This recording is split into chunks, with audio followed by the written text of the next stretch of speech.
Welcome back, everyone, to another reaction video. Well, it's been a bit of an illness week here in our household, but I'm starting to get on the other side of an illness that had me pretty much laying on the couch the last 2 days. So we're back at it, and with the upcoming trip to the UK for my family, just a few days away, thought it would be a good time to dive into some history that comes from some of the areas where I'm going to be next week. So this is going to be BazBattles, story of the Battle of Flodden, sometimes known as the Battle of Flodden Field. It is a pretty significant event in British history. One of the last major battles happening between the English and the Scottish, but I don't want to get too far ahead of myself on this one. As always, the link is in the description to the original content if you want to go check out that without my commentary on BazBattles. Check out some of his other stuff. He's got a lot of great stuff on the channel about battles. Specifically, the channel mostly covers battles throughout history. There's stuff from more modern naval conflicts all the way back to ancient battles. So there's quite an eclectic collection of things to be seen on the battle. So definitely check that out. And if you haven't already heard, I've got a new podcast. So please check that out as well. There's a link in the description that you can see that for yourself. Let's go ahead and dive into this one. It's the year 1513. Scottish King James Stuart crosses the English border with a large army and invades Northumberland to honour the Old Alliance between Scotland and France. So the Old Alliance, A-U-L-D, kind of like Old Lang Syne, same thing, is the alliance between Scotland and France. And it's one of the reasons Scotland has been able to exist for these hundreds of years since they got their independence, their complete independence under Robert the Bruce, is because they had such a powerful ally in France. This is King James IV, my ancestor. So he calls him James Stuart. Stuart's the dynasty name. And he's invading Northumberland with a pretty sizable army because King Henry VIII, who is fairly new to the throne in England, has gone on a campaign in France. Remember, at this time in history, the kings of England still claim to be king of France. They claim that as part of their title, and I think that goes all the way back to Edward III. In the 1300s.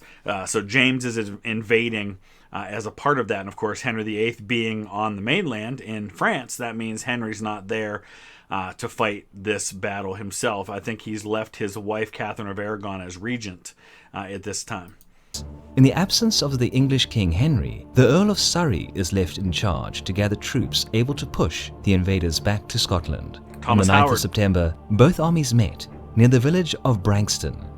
So the Earl of Surrey is kind of a secondary title to what we typically know as the Duke of Norfolk. I think that like after this battle, he again becomes the Duke of Norfolk, and the Howards are traditionally the Dukes of Norfolk at this time.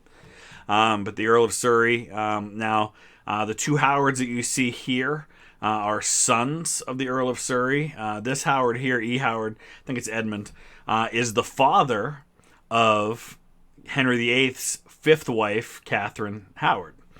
And both of these guys, I think, are uncles of Anne Boleyn as well. King James had no idea that the impending battle was to become one of the biggest disasters in Scottish history.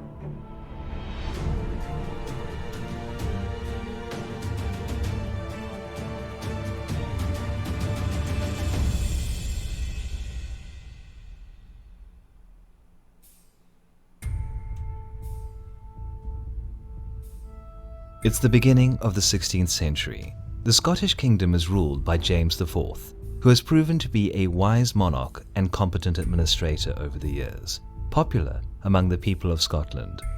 And the Stuarts have not had a good success rate on the throne of Scotland. In fact, let me take a look at that for just a minute and show you a little more.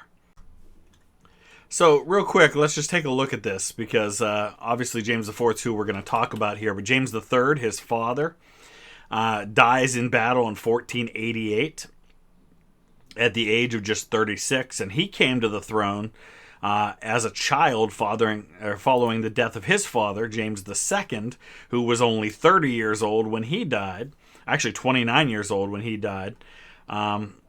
His death comes from an accident. He's standing near a large cannon when it explodes and kills him at Roxburgh Castle. And then James I, his father, was just around 42 when he died. I think he was murdered, wasn't he, or killed in battle? I'm trying to remember exactly what happened with him. So yeah, it's not a good. Yeah, he was assassinated. So none of the Stuart kings died natural deaths for quite a few generations.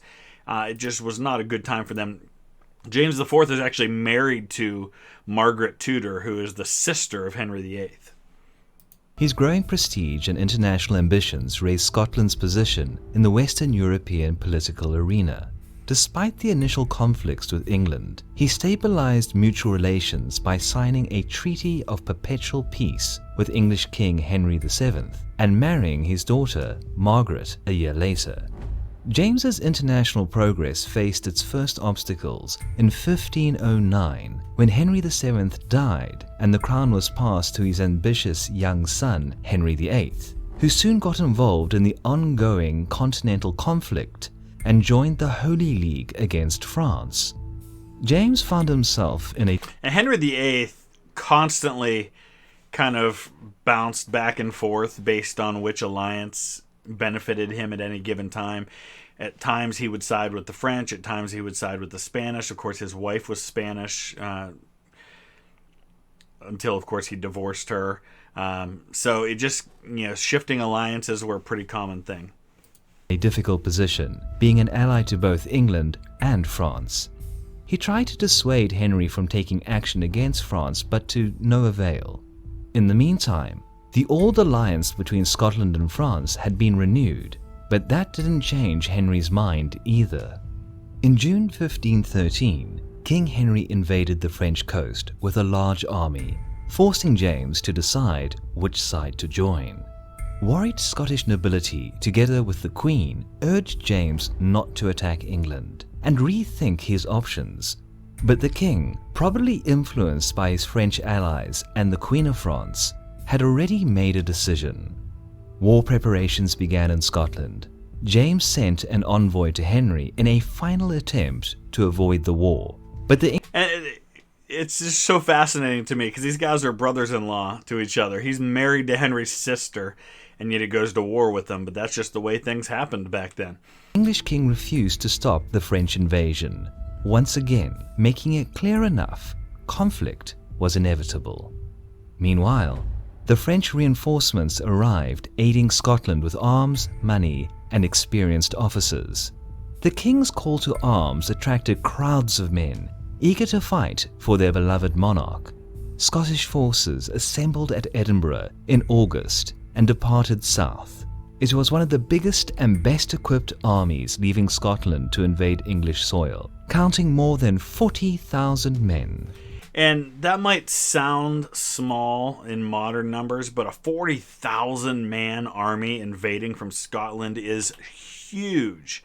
This was a major force, and it should have been a real issue, especially because Henry VIII was across the channel fighting in France. On the surface, this should have been a nightmare situation for the English, and it's pretty incredible that it turns out the way that it did. James comforted his advisors, stating that the majority of the English forces were busy in France and that they probably couldn't field yet another army big enough to match the Scottish one. But young King Henry anticipated the Scottish invasion and delegated veteran Thomas Howard, Earl of Surrey, to command the English resistance upon possible Scottish aggression. Following the medieval code of chivalry, James sent a notice to the English of his intent to invade 1 month in advance. He crossed the border on... Kind of a fascinating thing. Hey, we're coming in a month. Be prepared. It's going to happen. We're going to invade you. And, the Howards are traditionally very, very close to the English throne. The Duke of Norfolk, who Surrey will eventually be again, is always considered kind of the premier duke in the kingdom of the non-royal dukes. And he actually, I think, his son, who will eventually be the Duke of Norfolk also, is eventually sent to prison awaiting execution, but then Henry VIII dies in 1547 before the Duke can be executed, and then his son will end up being executed. On the River Tweed, near Coldstream, on the 22nd of August, and captured nearby castles in Northumberland. James probably wanted to perform a limited attack, just enough to compel Henry to give up his actions against France, which possibly explained the slow progress of the Scottish army. At the same time, the English hastily gathered their troops using the manpower of the northern shires, which remained unaffected by Henry's previous enrollment, having used the southern shires to equip the invasion force. With the invaluable help from Queen Catherine, Surrey managed to amass 25,000 soldiers willing to defend their land. And you're relying on these border lords up there, like people like Lord Dacre, the Percys, I think, are typically in control of Northumberland. These are the people that you're very often in these battles between the Scottish and the English. You're going to see the same names over the centuries.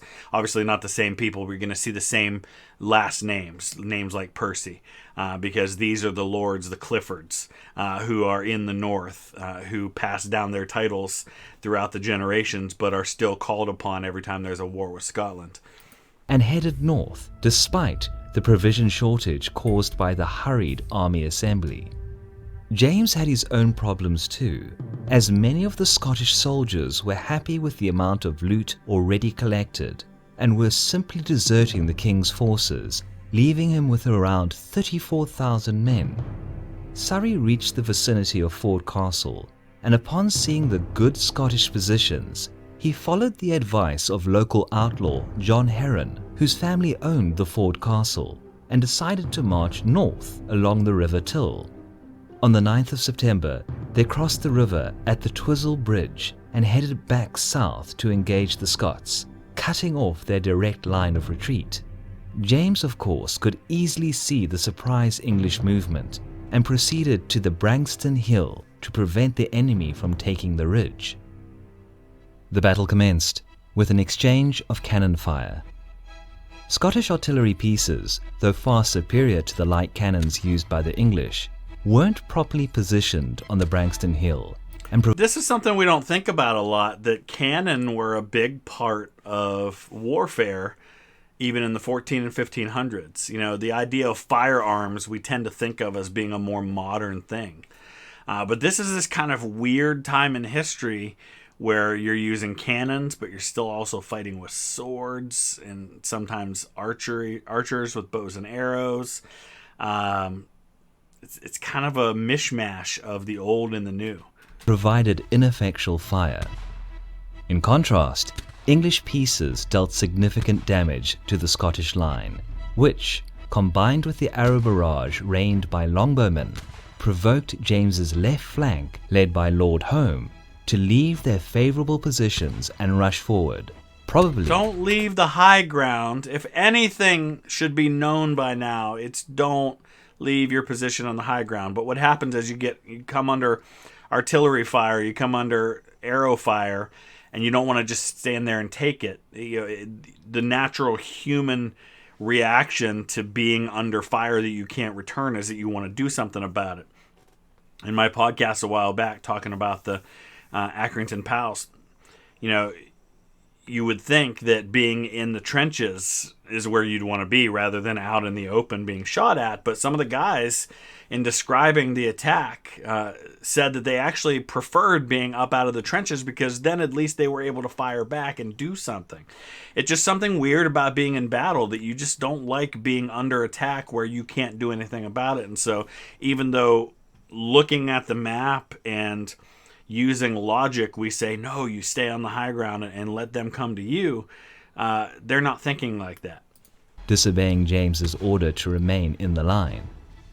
The impetuous charge struck Surrey's right flank and quickly overwhelmed it, forcing the remaining units to flee. Immediately, English light cavalry rode up in support and engaged the Scottish Highlanders, pushing them back. Encouraged by the initial success of the hot-headed troops on the left flank, King James, together with his retinue, dismounted and left his strategic position, leading the attack from the centre. The Scottish charge inflicted solid initial damage to the English line, but the boggy ground between the opposing troops crippled a significant portion of James's charge potential. It's worth noting that a substantial number of Scots, especially in the front ranks, used long and unwieldy continental pikes, which were brought to Scotland by their French allies months prior to the battle. Used correctly, such pikes were lethal and effective weapons, but the Scottish soldiers had little time to get used to the new arms, and rough, swampy terrain decreased the efficacy of the long pikes even further. The last thing you want to do, if we've learned anything from history, is go into battle with weapons you're not used to, with things you've never tried before that you're not trained with. These are effective tools for battle if you've trained with them and you know what you're doing. If not, then they're actually worse than if you just stuck with the weapons you already had. Before we get back to the video, just want to show you a picture of what the hill looks like that the Scottish were on. This is actually the hill at Flodden Field that they came down from. The Scottish would have been in this position. This would have been from more the English position looking toward where the Scots were. Pretty substantial hill that they were on. Pretty strong position, really. The majority of English soldiers in the centre used billhooks, a type of polearm similar to a halberd, but with a hooked blade shape. This weapon proved to be a crucial counter to Scottish pikes, being more suitable for close combat and able to cut the pikes to pieces. As battle raged, Surrey started to gain the advantage in the centre. English cavalrymen on his right managed to push back Lord Home's troops, much to James's dismay. Eventually, Surrey's late eastern flank reached the battlefield and immediately rained arrows on the unarmoured Scottish troops on the right, which had just rushed to flank the English centre. Things didn't look well for James as his right flank was decimated and routed by Stanley's troops, who soon began to flank the Scottish centre. James probably didn't even realise how dreadful his situation had become.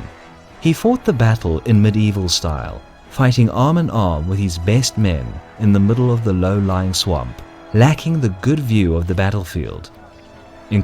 So really what we're talking about here, we have a Scottish army that has more men, but the English have the better weapons for this battle, and they've got an advantage because of the terrain. This is an issue where James didn't understand the terrain, or his men just didn't follow orders like on the left flank. And how many of these battles have we seen? Battles like the Battle of Hastings, where a part of your army gets ahead of themselves and rather than hold position goes running out into the field and throws the whole battle plan off.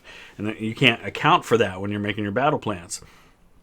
But yeah, this was an issue of not understanding the terrain, not knowing that there was this swampy ground down in front and then not being as well equipped. And now you're talking about not having tactics. So you can be outnumbered significantly as the English were here. But you can make up for that with better weapons, better tactics, better ground. Comparison, the seasoned and battle-experienced Earl of Surrey held his unit in the back, commanding English troops from elevated terrain. Soon, the death toll on the Scottish side inflated, and the English advantage became even more clear. James was killed, along with the elite of Scottish nobility. Remaining troops scattered in an uncoordinated retreat, as most of their officers were lying dead. Let's talk about these casualties for a minute. So you're looking at 30 to 40,000 Scottish, and anywhere, I mean, these estimates vary wildly, anywhere from 5,000 to 14,000 killed. Pretty substantial, but more importantly, King James IV is killed. The Earl of Montrose is killed. The Earl of Bothwell is killed. The Earl of Lennox is killed. The Earl of Argyll is killed. All of his leading noblemen that were in this fight were killed. This was devastating to the Scottish nobility. And of course, his son then is going to take over. In fact, here's the list. Notable Scotsmen who died in this battle. 5 members of the clergy died in this battle, including Alexander Stewart, who was King James's own illegitimate son. He was a Lord Chancellor. You have 1, 2, 3, 4, 5, 6, 7, 8, 9, 10 earls are killed in this battle. An equal number of lords of parliament. And then this is other chieftains, nobles, and knights. Brutal stuff for the Scottish. And then this is the list of English knights, English soldiers who were knighted because of their actions at Flodden. I'm just looking over the list. Edmund Howard, who is Catherine Howard's father, is one of them. Lord Dacre is one of them there. I'm just looking to see if there's anybody else that jumps out at me. Stanley, that's probably a member of the same Stanley family that supported Henry Tudor in winning the throne. There's a Percy right there. It says the battlefield's still pretty much today like it was back then, so that's kind of cool. That might be a place that we have to visit. The battle was an unexpected Scottish disaster, with as much as a third of James's soldiers killed by the English, whose losses were much lower, probably around 1,500. What was initially planned as a brief invasion of England in order to honour the old alliance between Scotland and France turned out to be one of the biggest calamities in Scottish history. Not only the king died, many earls, barons, and even bishops lost their lives near Brankston Hill. And James IV would be the very last British king to die in battle. British king being Scotland, Wales, England. That's Britain, this whole island here. And by the way, we should mention that James IV's marriage to Margaret Tudor is what eventually is going to unite Scotland and England into one country as Great Britain, because their great-grandson, King James VI of Scotland, is going to be the King of England after Queen Elizabeth I dies, because she dies without children, and so then you have to go all the way back to Henry VII through his daughter Margaret to get the heir, and it happens to be the King of Scotland. The whole country plunged into grief. James's heir was just an infant, which resulted in almost 30 years of isolation for Scotland in the European arena, with long-lasting indirect consequences of the battle.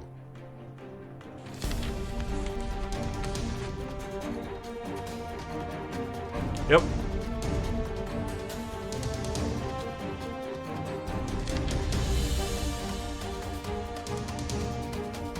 Yeah, I've read that theory about King James the Fourth before, but nobody knows for sure what happened to his body. I've read the possibility that he was actually taken to London and possibly buried there somewhere.